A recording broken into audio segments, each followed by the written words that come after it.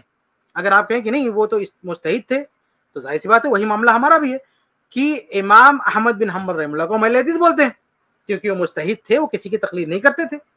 تو جب امام احمد بن حنبل رحمہ اللہ مجتہد ہیں, وہ کسی کے مقلد نہیں ہے, تو بھائی ان کو ہم کیسے جو ہے ان کے فالوور کو, اور ان کے جو فالوور ہیں ان کی تقلید کرتے ہیں, تو ان کی جو تقلید کریں گے ہم کیسے ان کو جو ہے اہل حدیث بول دیں گے؟ ہاں اگر کوئی شخص برائے نام نسبت رکھتا ہے, حنبلی کہتا ہے کوئی برائے نام, لیکن اس کا منہج, اس کا پورا طریقہ اہل الحدیث کا ہو, تو ہم کہیں گے وہ اہل حدیث ہے, بھلے اس کے نام کے ساتھ ایک نسبت جڑی ہوئی ہو کسی بھی وجہ سے.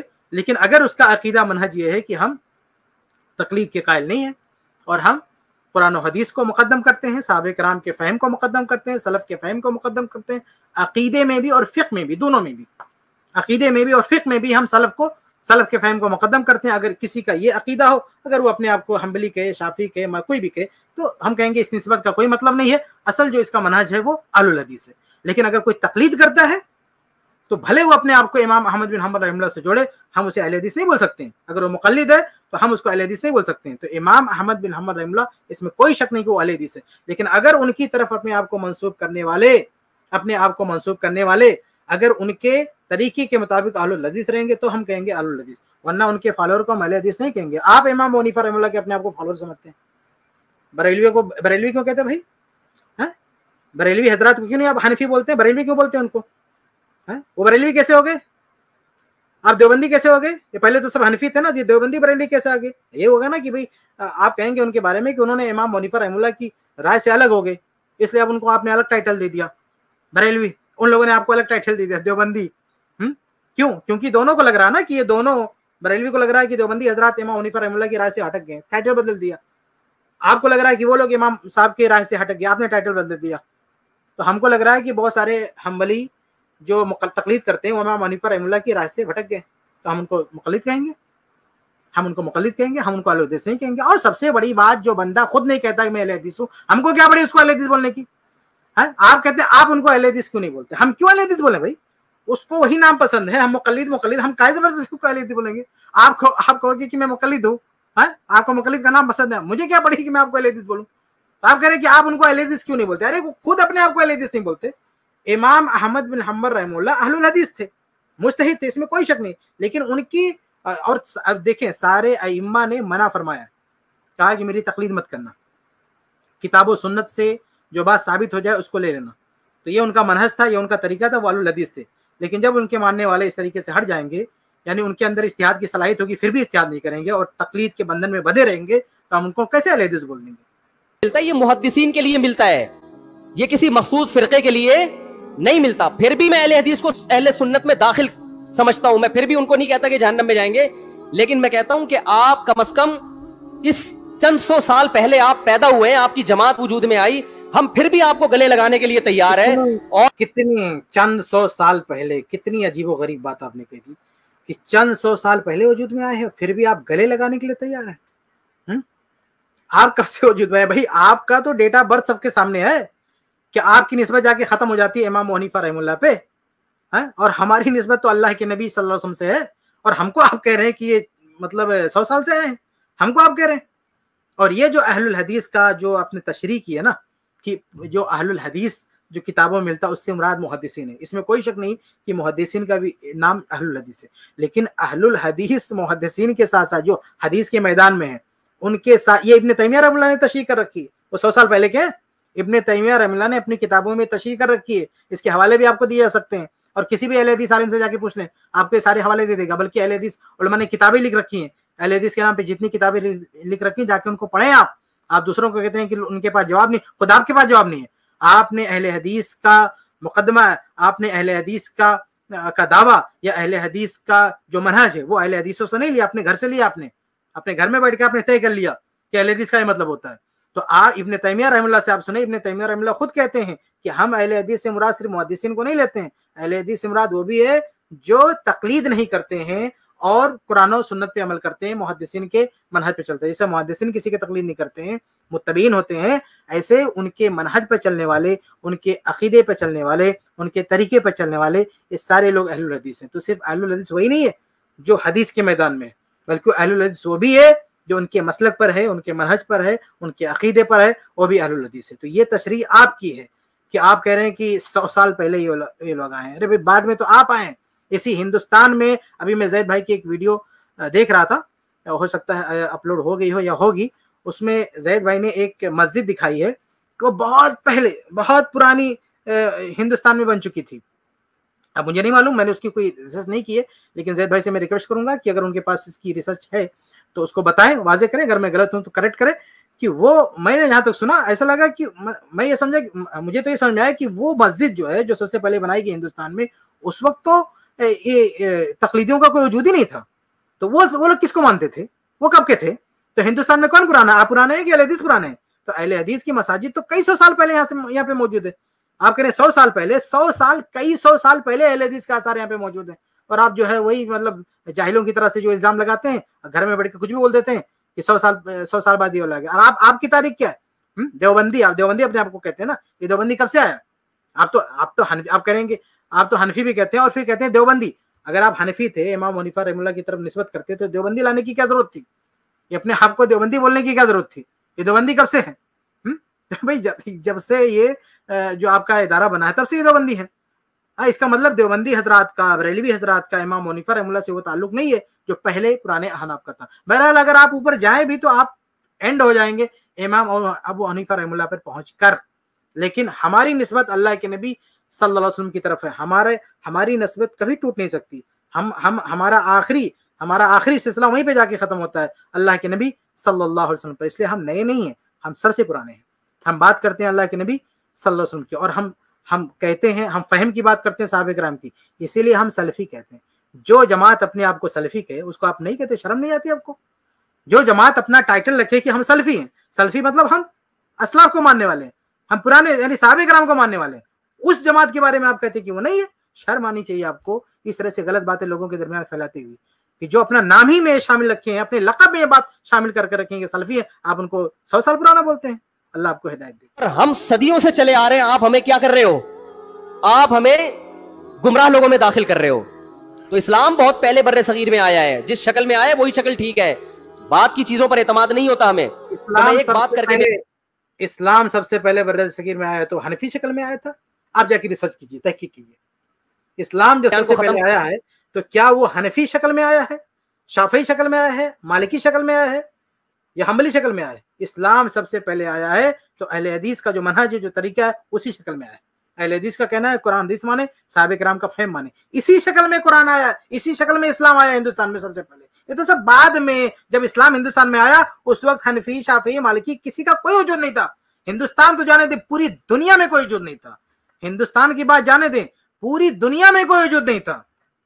پورے ورلڈ میں کہیں وجود نہیں تھا، نہ کسی حنفی کا، نہ کسی مالکی کا، نہ کسی شافعی کا، نہ کسی حنبلی کا تھا. تب ہندوستان میں اسلام آیا ہے. اس لیے سب سے پرانا جو مسلک ہے، سب سے پرانا جو منہج ہے وہ صحابہ کرام کا منہج ہے. ہم اسی منہج کو ماننے والے ہیں، اسی منہج پہ ہم چلنے والے ہیں.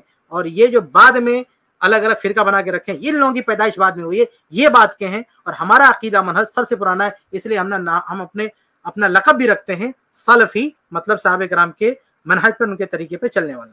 کرتا ہوں یہ جو 8 کا لفظ ہے نا، تراویح کا لفظ ہے، یہ 8 رکعتوں پر صادق بولو نہیں آتا. بہقی کی حدیث ہے اور بھی روایتیں اس بارے میں کہ اسلاف جب تراویح کی نماز پڑھا کرتے تھے، اسلاف سے مراد صحابہ تابعین، تو 4 رکعتوں کے بعد آرام کیا کرتے تھے. تو اس لیے 4 رکعت کو ترویحہ کہا گیا. کیا کہا گیا؟ ترویحہ. روح سے نکلا ہے، روح. استراحت کا لفظ سنا ہے آپ لوگوں نے؟ آرام. استراحت کسے کہتے ہیں؟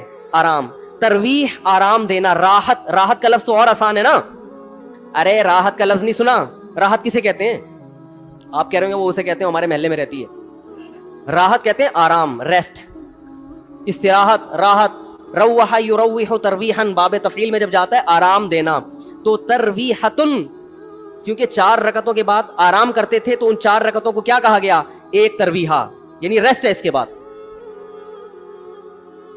اب ترویحہ کا جو لفظ ہے نا، 4 رکعتوں کے بعد کیا ہو رہا ہے؟ ریسٹ. اٹ از کالڈ ترویحہ. سب کو پتہ ہے 4 رکعتوں کو ترویحہ کہتے ہیں. 2 ترویحوں کو عربی میں کہیں گے ترویحتان. کیا کہیں گے؟ جیسے رجل کا معنی ایک آدمی، رجلان 2 آدمی. عربی میں 2 کے لیے الگ لفظ استعمال ہوتا ہے، 2 سے زیادہ کے لیے الگ. تو اگر یہ 8 رکعتیں ہوتی تو ان کو محدثین تراویح نہ کہتے بلکہ ترویحتان کہتے یا ترویحتین کہتے. کیا کہتے؟ 2 ترویحیں. اور ان کے بیچ میں ویسے بھی ریسٹ کی ضرورت پڑتی نہیں. ٹھیک ہے. 4 رکعت کے بعد امام بیٹھتا، بولتے چل بھائی آگے جلدی کر، جانا بھی ہے گھر میں ہم نے. تو ترویحتین کہتے، ان کو محدثین تراویح نہیں کہتے. اور تراویح کا لفظ ہے جمع. عربی میں جمع کم سے کم افراد کتنے ہوتے ہیں اس کے؟ 3. تو کم سے کم 12 رکعتیں ہونی چاہیے. لیکن تراویح بھی جمع کثرت ہے، جمع قلت. کثرت جمع اقصا کہتے ہیں جو بہت زیادہ جمع ہو. تو پتہ ہے 4 رکعتیں کافی زیادہ ہیں تو ان کو تراویح کہا جائے گا. 4 رکعتیں تھوڑی سی بھی ہو تو ان کو تراویح. 4 رکعتیں اگر 3 دفعہ آئیں گی تو اس کو بھی علی وجہ الکمال ہم پورے طور پر تراویح کا لفظ اس پہ صادق نہیں آئے گا.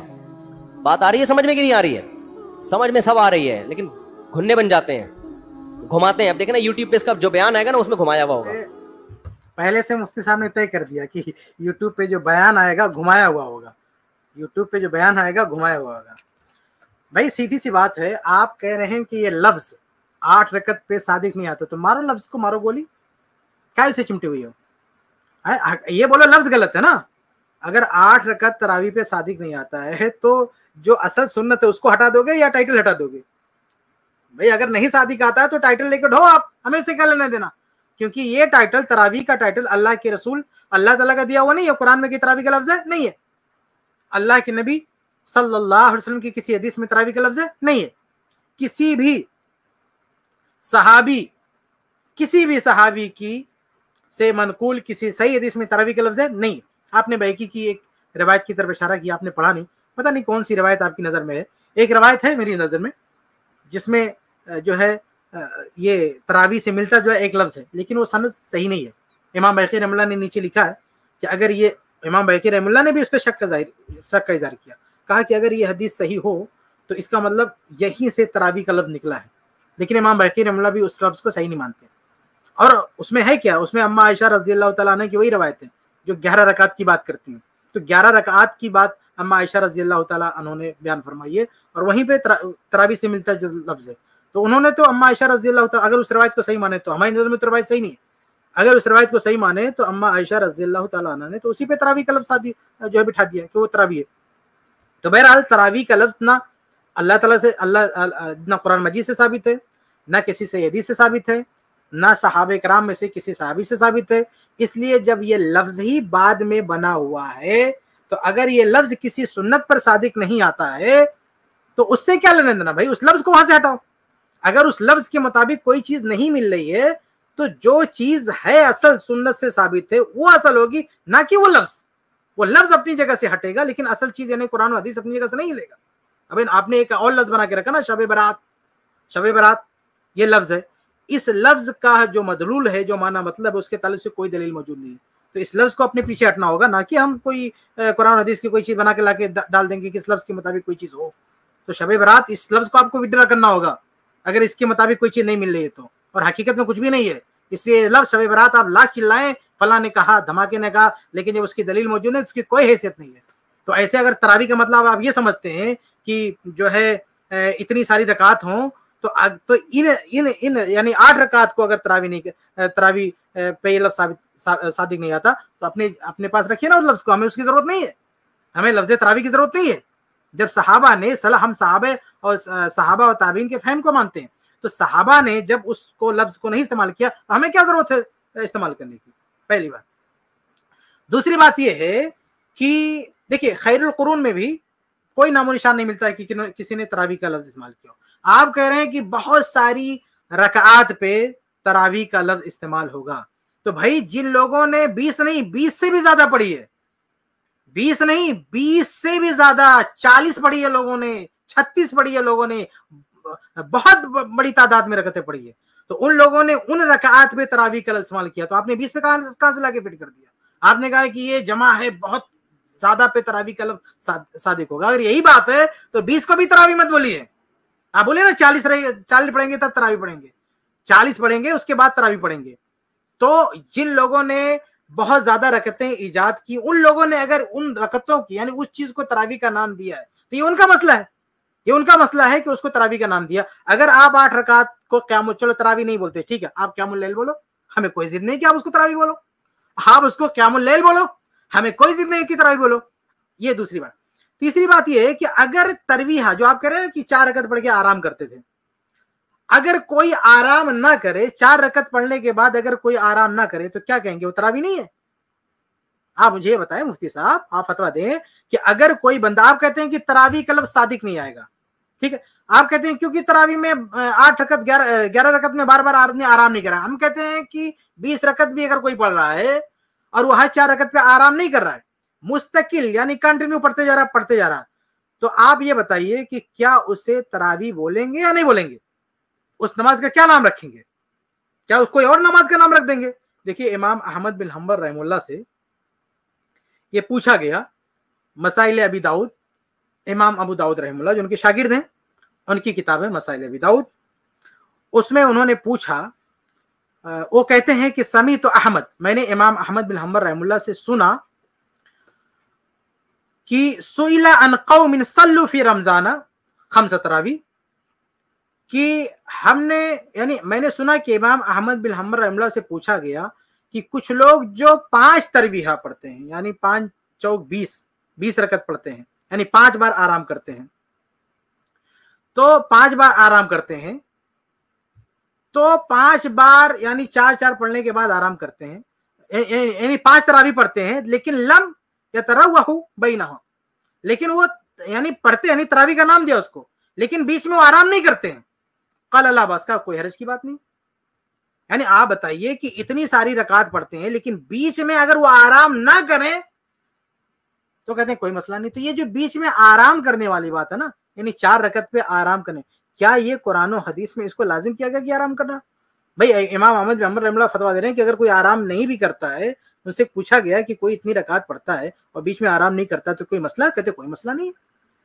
تو آپ دیکھیں کہ وہ نہ رکھا یعنی وہ شخص جو 20 رکعت پڑھ رہا ہے، ہم 8 کی بات نہیں کر رہے ہیں، ہم کہہ رہے ہیں جو 20 رکعت پڑھ رہا ہے اگر وہ بیچ میں آرام نہ کرے تو کیا اس کی نماز تراویح نہیں ہے؟ کیا اس کو آپ تراویح نہیں کہیں گے؟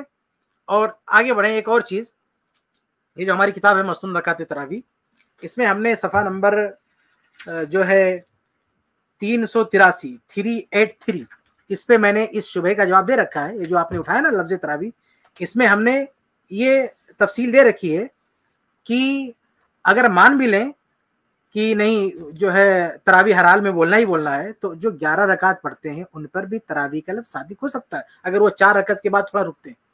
کہ آپ نے کہا کہ جمع میں کم سے کم 3 ہونا چاہیے، بھئی یہ کس نے بتا دیا آپ کو جمع میں کم سے کم 3 ہونا چاہیے؟ اگر 2 ہے، کوئی چیز 2 ہے تو اس پہ بھی جمع کا لفظ آتا ہے. اس پہ بہت ساری تفصیل آپ کو ملے گی میری کتاب میں، لیکن میں صرف ایک مسئلے کی طرف اشارہ کروں گا. سورہ نساء کی آیت نمبر 11 ہے. اللہ تعالیٰ فرماتا ہے فَإِن لَّمْ يَكُن لَّهُ وَلَدٌ